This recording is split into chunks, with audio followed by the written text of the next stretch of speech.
Gold buyers, మీ కష్టాల్లో నమ్మకమైన మీ ఆత్మీయ నేస్తం.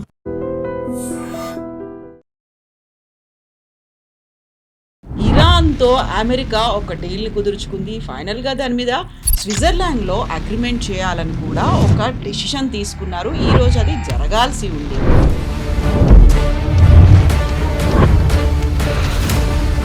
ట్రంప్ మళ్ళీ నెతన్యాహుకి లొంగిపోతారా అనేటువంటి మాటని మొస్తబా ఖమేనీ సోషల్ మీడియా ద్వారా క్వశ్చన్ చేస్తున్నారు. 3 days అవుతున్నట్టుంది, అంతా అయిపోయింది, మేము సంతకాలు చేశాము అనేటువంటి డిన్నర్ టైంలో చేసినటువంటి MOU మీద సంతకాలు అయిపోయాయి. ఇవన్నీ అయిన తర్వాత మళ్ళీ స్క్వేర్ వన్ అక్కడికే వచ్చి ఎందుకు ఆగుతుంది? స్విట్జర్లాండ్లో ఏం జరగబోతుంది అసలు? ట్రంప్కి ఇప్పుడు అర్థమైంది ఏంటంటే, అండ్ ట్రంప్ ఒకరే కాదు, రిపబ్లికన్ పార్టీలో చాలామంది మాట్లాడుతూ, సీనియర్ లీడర్స్ మాట్లాడుతూ, పాయింట్ నెంబర్ 1 అన్నిటికంటే పెద్ద ప్రాబ్లం. పొద్దున కామెంటరీలో the fellows who negotiated this are stupid fellows అన్నారు. ఎందుకంటే ప్రెసిడెంట్ ట్రంప్ అన్నారు మాకే పై చేయి ఉంది, మేమే డిక్టేట్ చేసామన్నప్పుడు మీరు how did you allow that point?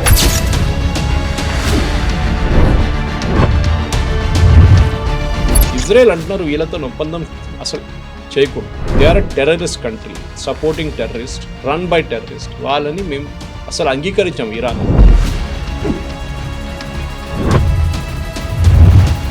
Statement ఇచ్చారు, మీరు చూసుంటారు.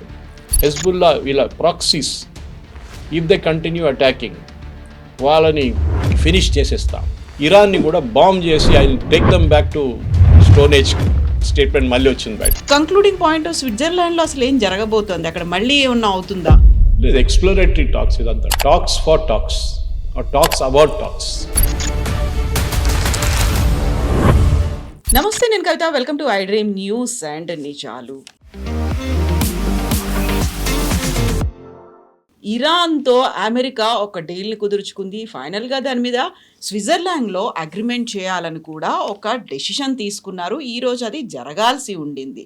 బట్ ఇజ్రాయెల్ మాత్రం దీన్ని అసలు యాక్సెప్ట్ చేయట్లేదు. లెబనాన్ మీద దాడి చేస్తాము అనే మాటే చెప్తోంది. ఇరాన్ ఇజ్రాయెల్ని శంకిస్తోంది, అనుమానిస్తోంది. లెబనాన్ మీద అంత దాడి చేస్తున్నప్పుడు ఇజ్రాయెల్ని ఎందుకు కంట్రోల్ చేయలేకపోతున్నారు అనే దాంతో పాటుగా ట్రంప్ మళ్ళీ నెతన్యాహుకి లొంగిపోతారా అనేటువంటి మాటని మొస్తబా ఖమేనీ సోషల్ మీడియా ద్వారా క్వశ్చన్ చేస్తున్నారు. ఇప్పుడు ఇజ్రాయెల్ మాటని ట్రంప్ వినబోతున్నారా? ట్రంప్ మళ్ళీ మొత్తం ప్రాసెస్ అంతా వెనకడు వేయబోతోందా? మళ్ళీ మొదటికి రాబోతోందా? బోల్డ్ అన్ని క్వశ్చన్స్ ఎందుకని వినిపిస్తున్నాయి? స్విట్జర్లాండ్లో సంతకాలు అనేవి జరుగుతాయా లేదా? మనతో పాటుగా ఉన్నారు సీనియర్ జర్నలిస్ట్ సురేష్ కొంచెం గారు. సార్ నమస్తే. సో కరెక్ట్గా ఒక 3 days అవుతున్నట్టుంది, అంతా అయిపోయింది, మేము సంతకాలు చేశాము అనేటువంటి డిన్నర్ టైంలో చేసినటువంటి MOU మీద సంతకాలు అయిపోయాయి. ఇవన్నీ అయిన తర్వాత మళ్ళీ స్క్వేర్ వన్ అక్కడికే వచ్చి ఎందుకు ఆగుతుంది? స్విట్జర్లాండ్లో ఏం జరగబోతోంది అసలు? ట్రంప్కి ఇప్పుడు అర్థమైంది ఏంటంటే, అండ్ ట్రంప్ ఒకరే కాదు, రిపబ్లికన్ పార్టీలో చాలామంది మాట్లాడుతూ, సీనియర్ లీడర్స్ మాట్లాడుతూ, పాయింట్ నెంబర్ 1 అన్నిటికంటే పెద్ద ప్రాబ్లం అని. ఎందుకంటే మీరు ఇరాన్ని డిక్టేట్ చేయడానికి అలో చేశారు. సో ఆ MOUలో ఉన్నటువంటి 14 pointsలో ఫస్ట్ పాయింట్ దగ్గర, which is basically that we will not attack each other across all geographies. ఇదెందుకు? యుద్ధం జరిగింది మిడిల్ ఈస్ట్లో, Qatar, Saudi Arabia, Kuwait, Bahrain, వీళ్ళందరూ, ఇరాక్, ఒమాన్, ఇరాన్తో పాటు ఒక సైడ్ ఇరాన్. మీరు ఇంకొక జాగ్రఫీకి ఎందుకు వెళ్తున్నారు? ఎక్కడో ఉన్న లెబనాన్లో ఈ డీల్ ఎందుకు తీసుకొచ్చారు? మీ యుద్ధం మీరు ఇక్కడ చేసుకోండి అని నెతన్యాహు చెప్తున్నారు. మీరు అక్కడికి రండి, మీరు it is my problem, I will deal with it. Why are you linking this to? Obviously because Iran is supporting Hezbollah. అందరికి తెలిసింది అది, హమాస్, హెజ్బుల్లా, హూతీలందరినీ. అదే ఎవరో అన్నారు ఇవాళ పొద్దున కామెంటరీలో, the fellows who negotiated this are stupid fellows అన్నారు. ఎందుకంటే ప్రెసిడెంట్ ట్రంప్ అన్నారు మాకే పై చేయి ఉంది, మేమే డిక్టేట్ చేసామన్నప్పుడు మీరు how did you allow that point? మీరు ఇదే యుద్ధానికి ఇదే ప్లేస్లో మీరు మాట్లాడాలండి. That is we're talking only about that West Asia conflict ఎక్కడ జరుగుతుందో అక్కడ గురించి మీరు అక్కడ ఉన్న ఇష్యూస్ని తీసుకోండి. ఎక్కడో ఉన్న లెబనాన్లో ఎందుకు వెళ్తున్నారు? అక్కడున్న హెజ్బుల్లాని ఎందుకు మాట్లాడుతున్నారు? ఎందుకు Iran is trying to defend Hezbollah? Why are you saying across all geographies? అంటే రేపు లోకంలో క్యూబా కూడా యుద్ధం వద్దంటారా? రేపు ఇరాన్ అది కూడా చేయొచ్చు. Cuba also is not a part of it అని చెప్పొచ్చు వీళ్ళు. They have not done that. The question is simple Kavitha గారు. స్విట్జర్లాండ్లో ఏం జరిగింది? ఫస్ట్ వీళ్ళు అన్నారు మేము ఎవరు రావన్నారు. We will not come because Israel యుద్ధం చేస్తున్నారు, ఇజ్రాయెల్ హెజ్బుల్లాని కొడుతున్నారు, violation of first point itself. తర్వాత వచ్చారు, ఖత్తర్ వాళ్ళని కొంచెం నడ్ చేశారంటూ వచ్చారు. ఇప్పుడు అక్కడ వచ్చిన తర్వాత మీరు చూసుంటారు, ఫస్ట్ ఓపెన్ సెషన్ అంటే వాళ్ళు ఫోటోగ్రఫీ సెషన్, దాని తర్వాత వాళ్ళ రూమ్స్కి వెళ్ళిపోయారు. ఫోటోగ్రఫీ సెషన్లో జేడీ వ్యాన్స్ని ఆయన ఇట్లా చేయి చూపుకుంటూ వెళ్తే Qatar delegation did not shake hands, they went off. Okay, ఎందుకు? That's a big point. ఎందుకంటే ఖత్తర్కి ఎప్పుడు తెలుసు that Qatar is also in the crosshairs. దీనికన్నా ముందు మనం మాట్లాడాం, ఖత్తర్లో ఇస్లామిక్ బ్రదర్హుడ్, ముస్లిం బ్రదర్హుడ్ వాళ్ళ హెడ్ క్వార్టర్స్ అక్కడ ఉంది, హమాస్ హెడ్ క్వార్టర్స్ అక్కడ ఉంది, అల్ఖైదా హెడ్ క్వార్టర్స్ అల్ఖైదా మిగిలిపోయిందో దాన్ని ఇప్పుడు కూడా అక్కడే ఉన్నారు, అండ్ దెన్ ఐసిస్. ఈ 4 గ్రూపులు, main terrorist group headquarters ఖత్తర్లో ఉంది. సో ఖత్తర్ వచ్చి ఏం మాట్లాడుతున్నారని ఇజ్రాయెల్ అడుగుతున్నారు, what local standard do they have? వాళ్ళు ఏం చేసినా కానీ వాళ్ళు ఖత్తర్ని కాపాడుకుంటున్నారు, ఖత్తర్లో ఉన్న వాళ్ళని బాంబ్ చేయకూడదని రూల్ పెట్టారు. దానికోసం మనం చూసా, ఇస్మాయిల్ హానియా ఖత్తర్ నుంచి బయటకు వచ్చి ఇరాన్కి వచ్చి ఆ రోజు సంతాపం తెలియడానికి వచ్చినప్పుడు అప్పుడు ఆయన్ని బాంబ్ చేసి చంపేశారు. Moment you go out of Qatar, you are out అని.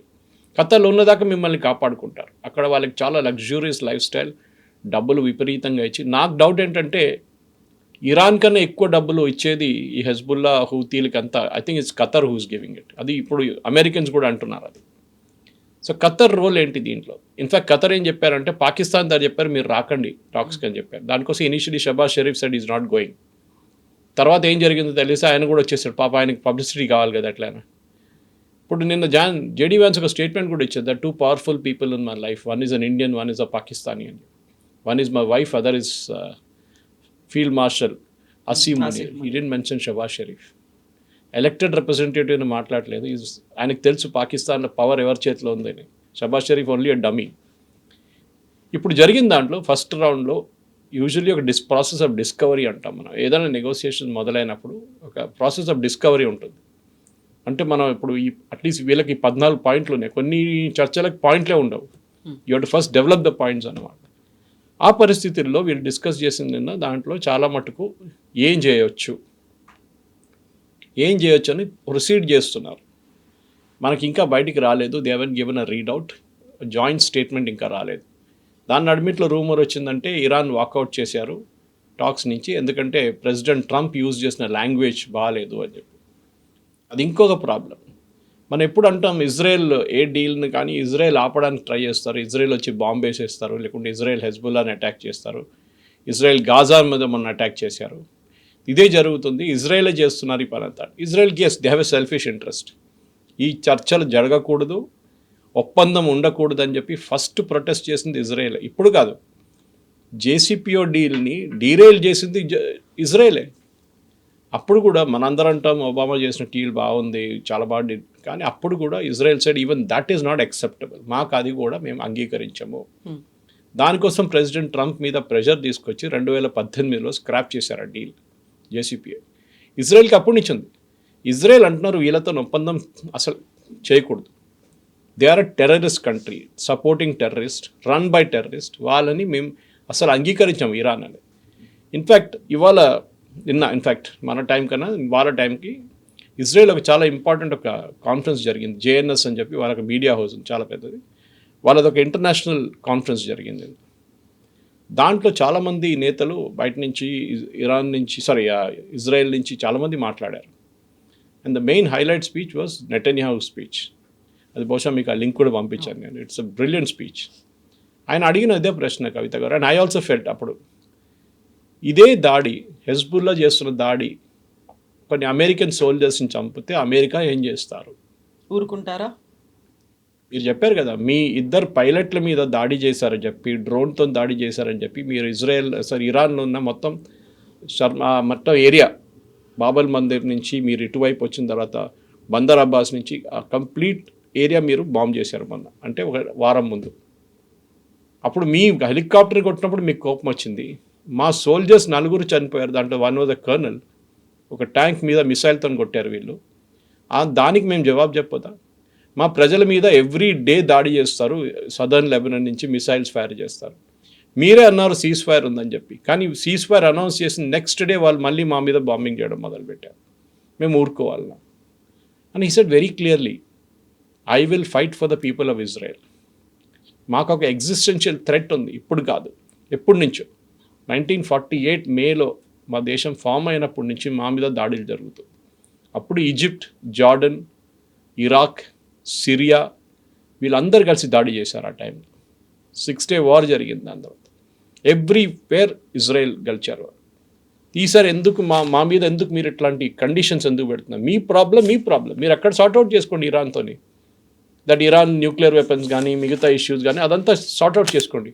మీరు లెబనాన్కి ఎందుకు వస్తున్నారు? ఇది ఇంకో జాగ్రఫీలో ఉంది. అది దానికి ఆ యుద్ధానికి ఈ యుద్ధానికి సంబంధమే లేదు, కానీ ఇరాన్ లింక్ పెడుతున్నారు. మీరు ఎందుకు అంగీకరిస్తున్నారు? That is point number 1 biggest fault. అది ఇప్పుడు ప్రెసిడెంట్ ట్రంప్ కూడా తెలిసిపోయింది దానికి. సో ఒక స్టేట్మెంట్ ఇచ్చారు, మీరు చూసుంటారు. హెజ్బుల్లా వీళ్ళ proxies if they continue attacking, వాళ్ళని ఫినిష్ చేసేస్తాం. ఇరాన్ని కూడా బాంబ్ చేసి I will take them back to stone age statement మళ్ళీ వచ్చింది బయట. Okay, they will have no country to go back అంటే డెలిగేషన్ అంట. They will have no country to go back if they don't talk properly అని. President Trump ఈ చెప్పంగానే ఇరానియన్స్కి కోపం వచ్చింది. They said we're walking out అని చెప్పి. ఇది ఒక టిపికల్ జువెనల్ యాక్ట్. ఇది చిన్నపిల్లలు కొట్లాడినప్పుడు చూడండి ఎట్లనే ఉంటుంది. నేను వెళ్ళిపోతున్నాను చెప్పి వెళ్ళిపోతాను సడన్. క్రికెట్ ఆడుకున్నాను మమ్మీకి చెప్తాను నేను వెళ్ళి. ఇది నడుస్తుంది అనమాట. ఇప్పుడున్న పరిస్థితుల్లో ఐ థింక్ ప్రెసిడెంట్ ట్రంప్కి ఇప్పుడు తెలిసిపోయింది ఆయన ఈ ఒప్పందం చేసింది తప్పైపోయింది అని. కానీ ఇప్పుడు ఏం చేయలేరు. ఉన్న ఒప్పందాన్ని ఎట్లనో సాల్వేజ్ చేసుకోవాలి. సో ఆయన ఏం చేశారు, జేడీ వ్యాన్స్ని పంపిస్తున్నారు. జేడీ వ్యాన్స్ చూసుకుంటారు, JD Vance will handle it అని. And JD Vance is in a big mess. అమెరికాలో మీరు ప్రతి ఛానల్లో చూడండి, ఆయనకి ఒక 1 week ముందు దాకా ఉన్న సపోర్ట్ ఇప్పుడు లేదు సడన్గా. ఎందుకంటే డీల్ తప్పంతా ఆయన తల మీద వచ్చి పడ్డది ఇప్పుడు. Saying that you have negotiated a bad deal, versus ఈ డీల్లో ఆయనకు సంబంధం లేకుండే. ఇట్ వాస్ ప్రెసిడెంట్ ట్రంప్, వాళ్ళే నెగోషియేట్ చేశారు ఇదంతా పాకిస్తానీతో, ఖతారీలతో. And now Israel is saying sorry that deal మాకు సంబంధమే లేదు, మీరు నెగోషియేట్ చేసుకున్నారు, మీరు సార్ట్అవుట్ చేసుకోండి. కానీ ఇరాన్కు ఉన్న ఒకటే ప్రాబ్లం ఇజ్రాయెల్కి ఉన్న ఒకటే ప్రాబ్లం ఇరాన్. ఓకే, యూఎస్ నడిమిట్లో యాక్సిడెంట్లీ వచ్చారు అంతే. ఇప్పుడు ఇజ్రాయెల్ చాలా క్లియర్గా చెప్తున్నారు. బెంజమిన్ నెటన్యాహు ఈ జేఎస్ఎన్ స్పీచ్లో చాలా క్లియర్గా చెప్పారు, వీ హ్యావ్ 1 objective, ఇరాన్కి న్యూక్లియర్ వెపన్స్ ఉండకూడదు, నెవర్. అండ్ వాళ్ళ దగ్గర ఉంటే ఫస్ట్ వాళ్ళు మన మీద ప్రయోగిస్తారు, అది దాంట్లో డౌటే లేదు. ఓకే, సో మనం తర్వాత రిటర్న్ కొట్టచ్చు. కానీ Israel is not a declared nuclear nation, వాళ్ళు ఇంకా డిక్లేర్ చేయలేదు. కానీ నిన్న జరిగిన చర్చలు కూడా ఈ పాయింట్, ఇజ్రాయెల్ పాయింట్ పక్కన పెడితే ఇరాన్ మొత్తం ఒక టెక్నికల్ డెలిగేషన్ తీసుకొచ్చారు. న్యూక్లియర్ ఎక్స్పర్ట్స్ని తీసుకొచ్చారు, వాళ్ళు అటామిక్ ఎక్స్పర్ట్స్ని తీసుకొచ్చారు, వాళ్ళు మిసైల్ ఎక్స్పర్ట్స్ని తీసుకొచ్చారు, ఫైనాన్షియల్ ఎక్స్పర్ట్స్ని తీసుకొచ్చారు. మొత్తం పెద్ద ఒక డెలిగేషన్ వచ్చింది. అమెరికా వైపు నుంచి ఎవరు, Jared Kushner, Steve Witkoff and Vice President Vance. బహుశా ఇంకా కొంతమంది వెళ్ళుంటారు ఫారెన్ ఆఫీస్ వాళ్ళంతా. కానీ ఈ నెగోసియేషన్లో టెక్నికల్ నెగోసియేషన్ జరగాలి ఉండే. సెంట్రిఫ్యూజ్ ఏంటి, సెంట్రిఫ్యూజ్ సైజ్ ఏంటి, ఎన్ని సెంట్రిఫ్యూజ్లు వాడతారు, ఓకే, యురేనియం మీరు ఎక్కడ స్టోర్ చేస్తున్నారు. నిన్న కూడా ఒక అమెరికన్ ఎక్స్పర్ట్ అన్నారు, ప్రెసిడెంట్ ట్రంప్ అన్నారు మేము దాన్ని కొట్టుపడేసాం, B-52 బాంబర్స్ పెట్టేసి అప్పుడు B-2 బాంబర్స్ యూజ్ చేసి జూలైలో ఫినిష్ అయిపోయింది, ఇట్స్ న్యూక్లియర్ డస్ట్ అన్నారు. నిన్న అమెరికాలో ఉన్న మన senior most atomic energy experts అన్నారు యురేనియం అట్లా బిహేవ్ చేయదు, మీరు యురేనియంని డస్ట్ ఎప్పుడు చేయలేరు. ఇన్ఫ్యాక్ట్ ఇరానియన్స్ ఎప్పుడు ఒక చోట వాళ్ళు యురేనియంని ఎప్పుడు పెట్టుకోరు, that's a biggest mistake you're making. వాళ్ళు ఆ యురేనియంని ఒక 5-6 చోట్లలో డివైడ్ చేసుకున్నారు. మీరు బాంబ్ చేసింది బహుశా ఒక చోట, కానీ మిగతా 5 ప్లేసెస్లో అట్లనే ఉంది అది. అండ్ ఈ అగ్రిమెంట్లో మీరు చాలా క్లియర్గా అంగీకరించారు Iran's right on that material, దాన్ని ప్యూరిటీ తగ్గించమన్నారు. కానీ ఇరాన్ అంటున్నారు we will not allow it out side the country, మా దేశంలోనే మేము చేస్తాం. కవిత గారు మీరు గ్యారంటీగా తీసుకోండి, ఈ డీల్లో ఉన్న 14 పాయింట్లలో 1-2 పాయింట్ మినహా ఏ పాయింట్ మీద అగ్రిమెంట్కి రారు. ఇరాన్ ఇక్కడ ఉన్నారు, యూఎస్ ఇక్కడ ఉన్నారు, ఒక ట్రస్ట్ డెఫిసిట్ ఉంది వాళ్ళకి, వాళ్ళు బిలీవ్ చేయరు కూడా. ఎందుకంటే ఇదే ఇరాన్ని ఇదే ట్రంప్ ఒకరోజు టెర్రరిస్ట్ నేషన్ అంటారు, ఇంకో రోజు చాలా మంచి వాళ్ళు వాళ్ళతో మాట్లాడాలి, ఒకరోజు కూర్చొని కాఫీ తాగాలని చెప్పారు president Trump. So he's vacillating అన్నమాట. అండ్ దాన్ని నడిమిట్లో తీసుకెళ్ళి ఈ జేడీ వ్యాన్స్ని అప్పగించేశారు. ఆయన పాపం ఇప్పుడు ఆయనకి ఏం చేయాలో అర్థం కావట్లేదు. నిన్న జరిగిన దాంట్లో ఆ స్నబ్ ఒకటి ఖతారీది, అది చాలా పెద్ద ఇండికేషన్. ఎందుకంటే దాని తర్వాత ఏం టాక్స్ జరిగిందో మనకు తెలియదు, కానీ పాకిస్తాన్ ఈ అసీం మునీర్ అక్కడిక్కడ పరిగెత్తున్న చూసారంట చాలామంది, ఒక రూమ్ నుంచి ఇంకో రూమ్ పరిగెత్తున్నారు. And Iranians are very clear, వాళ్ళకి తెలిసిపోయింది కవిత గారు that they have a upper hand. ఈ యుద్ధంలో వాళ్ళకి ఒక అప్పర్ హ్యాండ్ వచ్చింది. స్ట్రెయిట్ ఆఫ్ హార్మూజ్ అనేది వాళ్ళ దగ్గర ఒక పెద్ద న్యూక్లియర్ వెపన్గా మారిపోయింది, even though it is not nuclear. ఇది ఇరాన్కి ఇప్పుడు తెలిసిపోయింది అన్నమాట. అండ్ స్ట్రెయిట్ ఆఫ్ హార్మూజ్ మీకు గుర్తుంటుంది, మొన్న ప్రెసిడెంట్ ట్రంప్ థ్రెటన్ చేయగానే, అది కాకుండా ఇజ్రాయెల్ మళ్ళీ హెజ్బుల్లా మీద దాడి చేయగానే మేము స్ట్రెయిట్ ఆఫ్ హార్మూజ్ని క్లోజ్ చేస్తామని అన్నాం. కానీ క్లోజర్ రాలేదు. The closure never happened. That's the best part. ఇప్పుడు కూడా షిప్స్ పోతున్నాయి. అంటే ఇరాన్ దగ్గర ఉన్న అడ్వాంటేజెస్ పోయింది సడన్గా. They losing their advantage. And CENTCOM immediately అన్నారు నథింగ్ ఇస్ క్లోజ్డ్. ఇరాన్లో ఏం జరుగుతుందంటే అక్కడ రెండు ఫ్యాక్షన్స్ ఉన్నాయి. ఒకటి one is the hard line faction led by Khamenei, ఇంకోటి the soft line faction led by Iranian speaker and Iranian foreign minister Ghalibaf and Araghchi. వీళ్ళిద్దరు నడుమిట్లో టెన్షన్ నడుస్తుంది. నిన్న వీళ్ళు డెలిగేషన్ అక్కడ చేరుకున్నప్పుడు ఖమేనీ ఇష్యూడ్ ఎ స్టేట్మెంట్, ఆయన బతుకున్నాడో లేదో తెలియదు కానీ, దీన్ని అంగీకరించము, ఈ deal this is totally against us and strait of హార్మూజ్ని మేము క్లోజ్ చేసేస్తున్నాం అని చెప్పి హీ అనౌన్స్డ్ ఇట్. కానీ ఇరానియన్ డెలిగేషన్ వచ్చారు చూడండి, వాళ్ళు దీని గురించి అసలు మాట్లాడలేదు. ఇరాన్లోనే ఒక స్ప్లిట్ జరుగుతుంది ఇప్పుడు. బహుశా దీన్నే ఇజ్రాయెల్ ఇప్పుడు వాడుకుంటారు. Just watch. Israel targeted assassination చేస్తారు. ఎందుకంటే మొన్న ప్రెసిడెంట్ ట్రంప్ ఒక స్టేట్మెంట్ ఇచ్చారు 2 రోజుల ముందు. కాసిం సొలైమానీని చంపినప్పుడు he was Iran's number 1 at that time. Of course Khamenei ఉండే ఆ టైంలో, ఈయన ఫాదర్ ఉండే, కానీ he was the number 1. IRGC, uranium అన్నిటిది ఆయనే ఫిగర్ హెడ్ ఉండే. ఆయన్ని టార్గెటెడ్ అసాసినేషన్లో యూఎస్ చంపారు. ప్రెసిడెంట్ ట్రంప్ అంటున్నారు, ఆ రోజు మేము చేయడానికి వెళ్ళినప్పుడు బెంజమిన్ నెటన్యాహు గారు అడిగాము మీరు కూడా వస్తారా అంటే మేము రావని చెప్పారంట. You do it, we will not get in to it అని. అంటే వాళ్ళకి ఇంట్రెస్ట్ లేదా అని నెటన్యాహు మీద ఆరోపణ చేస్తున్నాడు. సో ఒక ఈగో వార్ నడుస్తుంది కవిత గారు. At the same time Iran president Pezeshkian కూడా అన్నారు, ట్రంప్ అలా మాట్లాడడం మాకు నచ్చలేదు, ఒకవేళ ఇది జరగలేదు అనుకోండి, 47 years నుంచి ఇలాగే ఇరాన్ చేస్తూ వస్తోంది, అటు ఇటుగా అయితే కంప్లీట్గా మేము ఇరాన్ని సర్వనాశనం చేసేస్తాం. సో ట్రంప్ ఏం కోరుకుంటున్నాడో మేము దానికి ఎందుకు యాక్సెప్ట్ చేయాలి, ఒక వెల్కమ్ అయితే చేస్తాం తప్ప దీన్ని మాత్రం మేము యాక్సెప్ట్ చేయము అనేది. సో అక్కడ ట్రంప్ మీద కూడా డౌట్ఫుల్గానే ఉంది ఇరాన్. ఆ తర్వాత నెక్స్ట్ ఏం జరుగుతుంది, అక్కడ ఉన్నటువంటి 3-4 డిఫరెంట్ ఏవైతే పవర్ సెంటర్స్ ఉన్నాయో డిఫరెంట్గా రియాక్ట్ అవుతున్నారు కాబట్టి వాళ్ళలో కూడా ఒక యూనిటీ అనేది మిస్ అవుతుంది ఇరాన్లో. దాన్ని వీళ్ళు వాడుకుంటారు ఇప్పుడు, ఎస్పెషలీ ఇజ్రాయెల్. ప్రెసిడెంట్ ట్రంప్ దగ్గర అంతగా ఆయనకు ఒక థింకింగ్ కెపాసిటీ లేదు. ఇజ్రాయెల్ చాలా స్ట్రాటజిక్గా ఆలోచిస్తారు ఇప్పుడు. వాళ్ళు ఎవరితో నడిపించాలి, ఎవరి మీద కొట్టించాలి, మొత్తం వాళ్ళ దగ్గర they are experts at it. ఇది కాదు, వాళ్ళు దీనికన్నా వీళ్ళ గ్రాండ్ ఫాదర్స్ని చూశారు వాళ్ళు, యాసిర్ అరాఫాత్ లాంటి వాళ్ళు. So this is nothing absolutely. And yesterday was the, I think, 40th anniversary, or నేను మర్చిపోయాను which year it was Entebbe operation గురించి. And in fact prime minister Netanyahu దాని గురించి మాట్లాడారు. ఎందుకంటే ఆయన brother Yoni Netanyahu died in that operation, ఆయన చనిపోయారు ఆపరేషన్లో, ఎంటబే రెస్క్యూ ఆపరేషన్. యుగాండాలో ఒక ప్లేన్ తీసుకెళ్ళిపోయి, ఎయిర్ ఫ్రాన్స్ ప్లేన్ తీసుకెళ్ళి హైజాక్ చేసి దాంట్లో ఉన్న most of them were Jews, వాళ్ళని అక్కడ ఒక క్యాప్టివ్గా ఉంచుకున్న తర్వాత ఒక రెస్క్యూ ఆపరేషన్ చేసి అందరిని తీసుకొచ్చారు except for 2 or 3 people. And commander of that operation was Yoni Netanyahu. ఆయన చనిపోయారు ఆపరేషన్లో. He was 1 of the 2 people killed. నిన్న దాన్ని I think it was 40th year or something. కానీ ఆయన రిమైండ్ చేశారు, మనతో ఎట్లాంటి ఛాలెంజెస్ మనకు ఉండే, ఎంటబే వాజ్ వన్ సచ్ ఛాలెంజ్, అది మీరు మర్చిపోకూడదు. 6 day war గురించి మాట్లాడారు, గోలాన్ హైట్స్ జరిగిన గొడవ గురించి, సైనాయ్ పెనిన్సులా గురించి. ఇరాన్ ఇజ్రాయెల్తో ఒక హిస్టరీ చూస్తే మీరు బహుశా మనతో చాలా మటుకు మ్యాచ్ అవుతుంది వాళ్ళకి. మనకు కూడా మనం చుట్టుపక్కలంతా ఫుల్ విలన్స్ ఉన్నారు మన దగ్గర, వాళ్ళ దగ్గర కూడా అంతే సంగతి. వాళ్ళ మీద మెయిన్ సపోర్ట్ వాళ్ళకి వచ్చేది యూఎస్ నుంచి. మనకు ఆ సపోర్ట్ లేదు.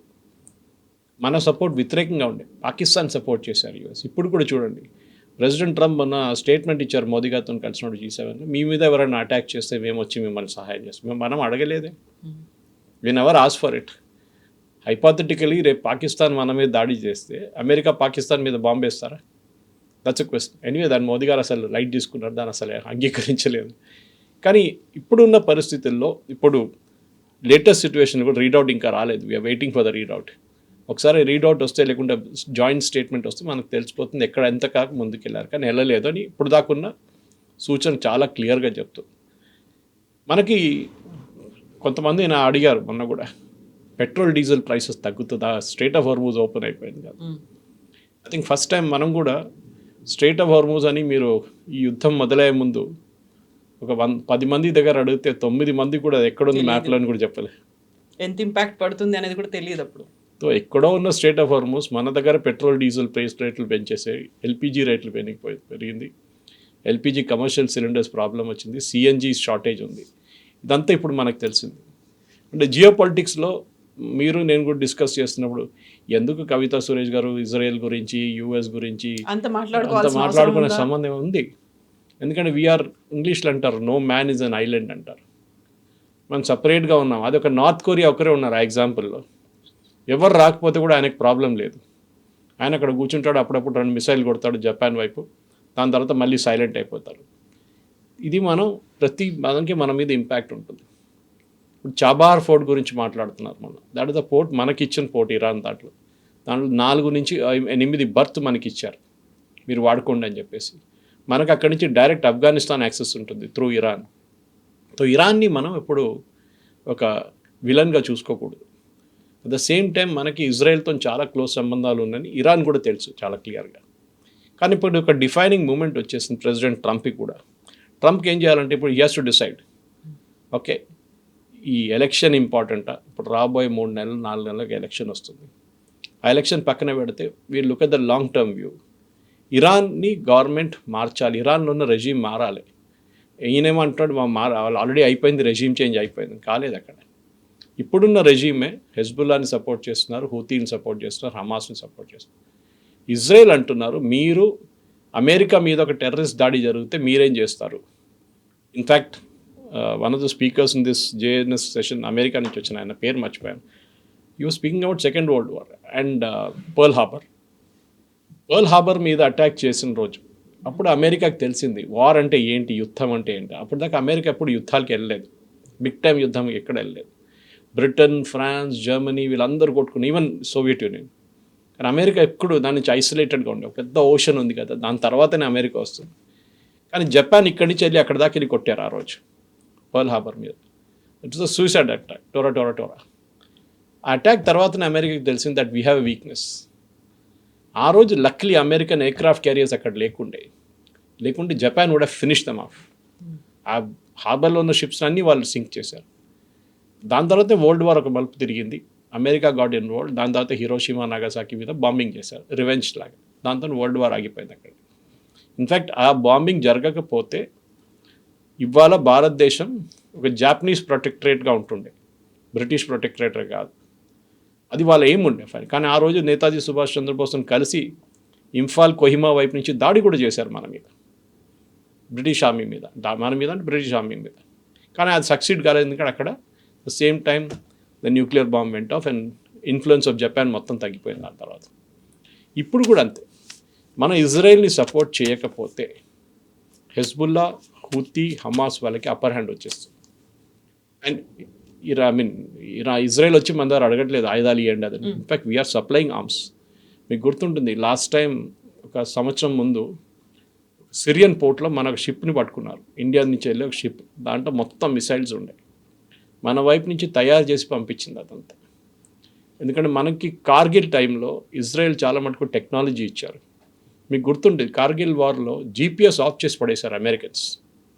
వి ఆస్ ఫర్ హెల్ప్ అంటే కార్గిల్ ఏరియాలో, ఆ కంప్లీట్ ఏరియాలో జీపీఎస్ ఆఫ్ చేసేసారు వాళ్ళు. మన సోల్జర్స్కి జీపీఎస్ యాక్సెస్ చేయలేకపోయారు. అప్పుడే మనం డిసైడ్ చేసాం మన ఓన్ జీపీఎస్ సిస్టమ్ పెడతా అని. We launch our own GPS. ఆ టైంలో ఇజ్రాయెల్ హెల్ప్ చేశారు. ఆయుధాలు ఒకటే కాదు, ట్రాకింగ్ సిస్టమ్స్ ఇచ్చారు మనకి. ఫస్ట్ 5-6 days మనకి ప్రాబ్లం ఉండే, దాని తర్వాత పికప్ అయింది.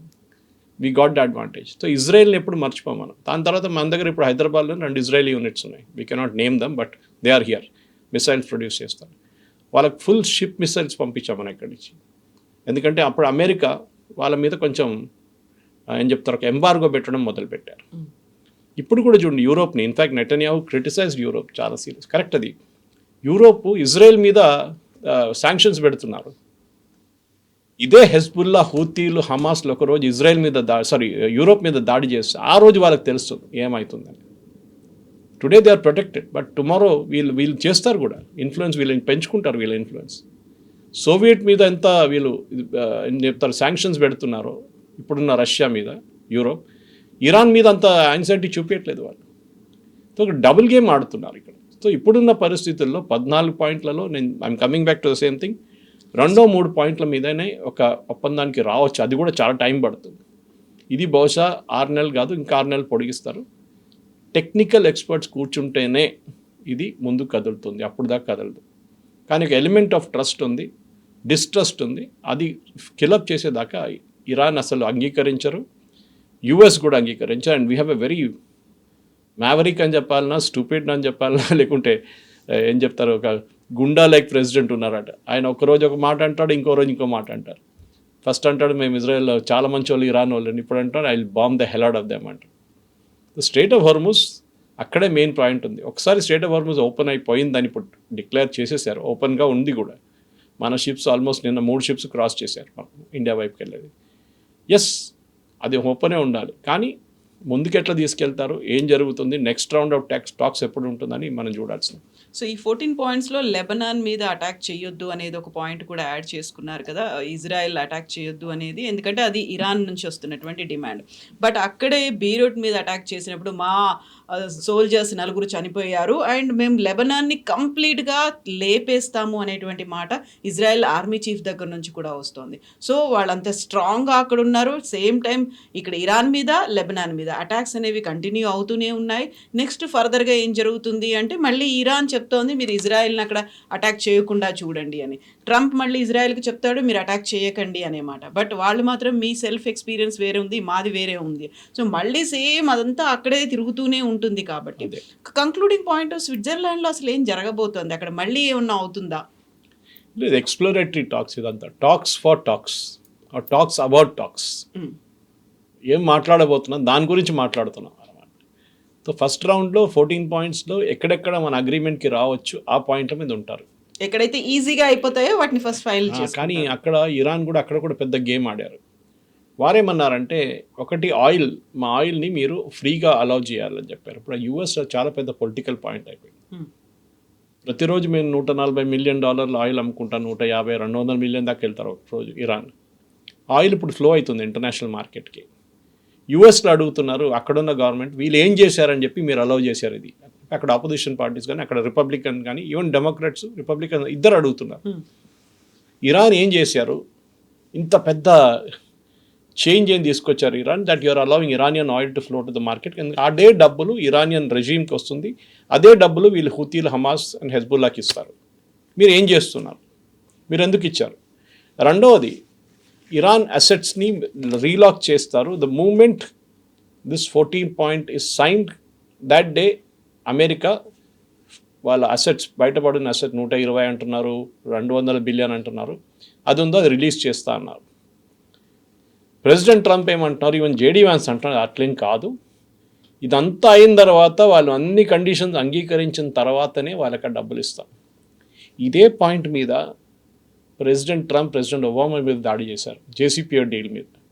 అప్పుడు ప్రెసిడెంట్ ఒబామా ఇచ్చింది $1.5 బిలియన్ అంతే, అది కూడా వాళ్ళ అసెట్స్ నుంచే. కానీ అప్పుడు ప్రెసిడెంట్ ట్రంప్ చాలా పెద్ద ఇష్యూ చేశారు, అమెరికన్ ప్రజల సొమ్ము ఇచ్చేస్తున్నారు అది ఇది అని చెప్పేసి. Where is 1.5 billion and where is 200 billion or 150 billion, huge difference. So ఇప్పుడు ప్రెసిడెంట్ ట్రంప్ మీద ప్రెషర్ వస్తుంది, ఒబామాతో కంపేర్ చేస్తున్నారు. ఏం చేశారండి ఆయన ఒబామా నిన్న ఆయన ఒక ఇన్స్టిట్యూట్ నిన్న ఇనాగ్రేట్ చేసినప్పుడు ఈ మాట అన్నారు ఆయన, మీరు ఏం చేయకండి, నేను చెప్పట్లేదు నా agreement was very good, compare it. ఇప్పుడు అగ్రిమెంట్ అయితే లేదు, ఎందుకంటే 1.5 పేజ్ డాక్యుమెంట్ ఉంది అంతే, అది 169 పేజ్ డాక్యుమెంట్ ఉండే జేసీపీ అగ్రిమెంట్. ఇప్పుడు కంపేర్ చేయడానికి ఏం లేదు ఇప్పుడు. కానీ మూడో point which is the most, అమెరికాలో పొలిటిక్స్లో చాలా మటుకు టెంపరేచర్ పెంచింది అదే, $300 బిలియన్ రిస్టరేషన్ ప్రాజెక్ట్. అంటే అక్కడ అమెరికా, ఇజ్రాయెల్ కలిసి బాంబ్ చేశారు, వాళ్ళ బ్రిడ్జ్లు, బిల్డింగ్లు అన్నీ దాడి చేసి ఫినిష్ చేశారు. దానికి మళ్ళీ కట్టడానికి వీళ్ళందరూ కలిసి డబ్బులు ఇవ్వాలట. ఆలోచించండి, గల్ఫ్ నేషన్స్ అందరు కలిసి హఫ్తా ఇస్తున్నారు ఇప్పుడు. అదే అమెరికాని అంటున్నారు. సో అమెరికన్ ప్రెసిడెంట్ ట్రంప్ అన్నారు, ఈవెన్ వ్యాన్స్ అన్నారు, ఇది మన డబ్బులు కాదు కదా, ఇంకోటి ఇస్తున్నాడు. నో సారీ, ఇంకోటి ఇవ్వడం కాదు, వాళ్ళని థ్రెటన్ చేసి తీసుకుంటున్నారు ఇరాన్. మీరు ఇవ్వకపోతే మేము చూసుకుంటాం. ఇన్ఫాక్ట్ ప్రెసిడెంట్ ట్రంప్ ఇంకో ఆప్షన్ ఇచ్చాడు. ఇరాన్ అన్నారు కదా మేము టోల్ కలెక్ట్ చేస్తాం ఆఫ్టర్ 60 days, అది కూడా అగ్రిమెంట్లో ఉంది. సర్వీస్ ఫీ అన్నారు, అది ఎట్లా అంగీకరించారు మీరు అని అడుగుతున్నారు ప్రెసిడెంట్ ట్రంప్ దగ్గర. ప్రెసిడెంట్ ట్రంప్ ఇప్పుడు స్విచ్ చేశారు. స్విచ్ చేసి ఏమంటున్నారు, మేము we will not allow tolls B collected, కావాలంటే నేనే టోల్ కలెక్ట్ చేస్తాను, 20% టోటల్ రెవెన్యూ 20% మేము తీసుకుంటాం, మేమే గార్డియన్ ఆఫ్ దిస్ గల్ఫ్, మేమే.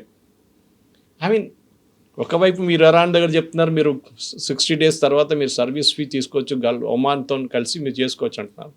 ఇటువైపు అంటున్నారు అది చేస్తే అంతే సంగతి, నేను వచ్చి కూర్చుంటాను, నేను తీసుకుంటాను టోల్ అంటున్నారు. టోటలీ మెస్టప్. ఒకటే వర్డ్ ఉంది, మెస్టప్. ఇది అసలు ఇది ఫస్ట్ ఆఫ్ ఆల్ ఈ 14 పాయింట్లు చాలా డీటెయిల్గా నెగోషియేట్ చేయాల్సింది. కానీ నేను అనుకుంటా బహుశా ఖతరీలు వీళ్ళ మీద చాలా పెద్ద ప్రెషర్ తీసుకొచ్చారు యూఎస్ మీద. మనకు తెలిసిందే ఖతార్ గవర్నమెంట్ చాలా పెద్ద పెట్టుబడి పెట్టారు ప్రెసిడెంట్ ట్రంప్ ఫ్యామిలీ కంపెనీస్లో, దాంట్లో ఎస్పెషలీ ఆయన సన్నిలో జారెడ్ కుష్నర్ కంపెనీలో పెట్టారు. అది కాకుండా ప్రెసిడెంట్ ట్రంప్ దగ్గర ఉన్న క్రిప్టో కరెన్సీ కంపెనీలు కూడా చాలా పెద్ద పెట్టుబడి పెట్టారు. ప్రెసిడెంట్ ట్రంప్కి కొత్త ఎయిర్ ఫోర్స్ 1 డొనేట్ చేశారు Qatar. Imagine, entire plane donate చేశారు. అది కాకుండా మొన్న ప్రెసిడెంట్ ట్రంప్ G7లో కలిసినప్పుడు ఖతారీ ప్రెసిడెంట్ ఏమన్నారంటే మేము $1 trillion ఇన్వెస్ట్ చేయబోతున్నాం యూఎస్లో. సో ఖతార్కి చాలా పెద్ద ఒక ఇన్ఫ్లుయెన్స్ ఇప్పుడు యూఎస్ మీద వచ్చేసింది.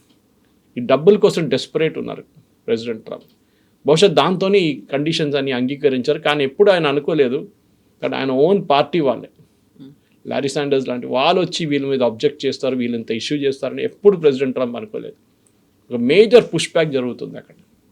దాంతోనే ఆయన జేడీ వ్యాన్స్ అక్కడ కూర్చున్నప్పుడు ఇట్లాంటి ఒక స్టేట్మెంట్ ఇష్యూ చేస్తున్నారు, మీ మీద బాంబు వేసేస్తాం, మిమ్మల్ని ఫినిష్ చేసేస్తాం, మీరు అది స్విట్జర్లాండ్కి వచ్చిన వాళ్ళు తిరిగి వెళ్ళడానికి ఆ కంట్రీ ఉండదు మీకు ఇక్కడ వెళ్ళినప్పుడు అని చెప్పి ఇప్పుడు స్టేట్మెంట్ ఇస్తున్నారు.